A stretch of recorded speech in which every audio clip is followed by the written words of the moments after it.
ایک سانپ اپنے زہر کی تعریف کر رہا تھا کہ میرا ڈسا پانی نہیں مانگتا۔ پاس بیٹھا مینڈک اس کا مذاق اڑا رہا تھا کہ لوگ تیرے خوف سے مرتے ہیں، زہر سے نہیں۔ دونوں کا مقابلہ لگ گیا۔ طے یہ پایا کہ اسی راہگیر کو سانپ چھپ کے کاٹے گا اور مینڈک سامنے آئے گا، دوسرے راہگیر کو مینڈک کاٹے گا اور سانپ سامنے آئے گا۔ اتنے میں ایک راہگیر گزرا، اس مسافر کو سانپ نے چھپ کے کاٹا جبکہ ٹانگوں سے مینڈک پھدک کے نکلا۔ راہگیر مینڈک دیکھ کے زخم کھجا کے تسلی سے چل پڑا۔ خیر ہے، مینڈک ہی تھا، کیا فرق پڑتا ہے۔ دونوں اسے دور تک جاتا دیکھتے رہے، وہ صحیح سلامت چلا گیا۔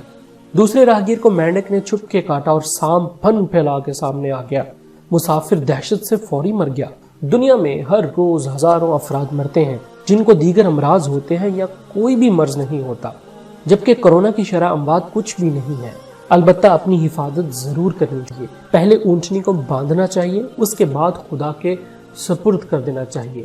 خدارا سوشل میڈیا پر مایوسی مت پھیلائیں۔ مسلمان موت سے نہیں ڈرتا، جب موت ایک اٹل حقیقت ہے جس نے نہ پیغمبروں کو چھوڑا نہ ہی ولیوں کو۔ موت جب ہر حال میں آنی ہے، پھر کورونا سے ڈرنا کیسا؟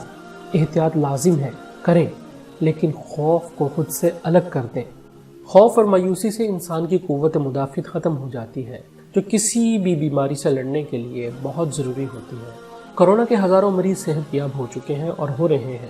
موت اس کو آتی ہے جس کی زندگی کے دن پورے ہو چکے ہوتے ہیں، اور تقریباً ہر 100 سال بعد ایسی ہی وبا نازل ہوتی ہے اور لاکھوں انسانوں کی روح قبض کی جاتی ہے۔ شاید یہ خدا کا کوئی سسٹم ہے جو انسانوں کی بڑھتی ہوئی آبادی کے خطرات کے پیش نظر قدرت اپنا پہیہ چلاتی ہے۔ کورونا چھوت کا مرض ہے، ایک دوسرے سے لگتا ہے، احتیاط ضرور برتیں، لیکن اس خوف کو ذہن میں بٹھا کے موت سے پہلے اپنی زندگی کو موت سے بدتر نہ کریں۔ جینے کی امنگ خود میں پیدا کریں گے تو کوئی وائرس آپ کا کچھ نہیں بگاڑ سکتا۔ اللہ وہی دے گا جس کی اللہ سے امید رکھتے ہو۔ اللہ تعالیٰ کی شان ہے کہ وہ آپ کی امنگوں پر پورا اترتا ہے۔ اچھی امید رکھو گے تو اچھا ہی ہوگا۔